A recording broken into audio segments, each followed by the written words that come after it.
Tagam gid ka guys kay naidagang bato. Layo pa ang kuan. Oh.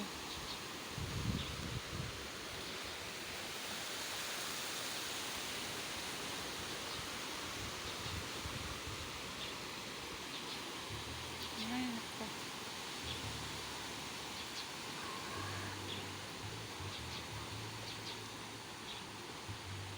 Atagman Beach.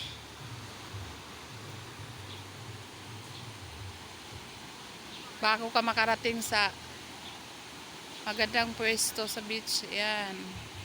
Daanan mo yung mga bato-bato. Pag hindi ka marunong lumangoy, yan. Diyan ka sa may mga bato. Or ayaw mo sa malalim, diyan ka sa may mga bato-bato.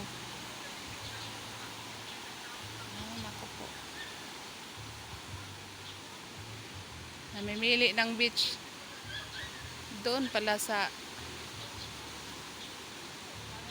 Pili Beach na. Oh my gosh.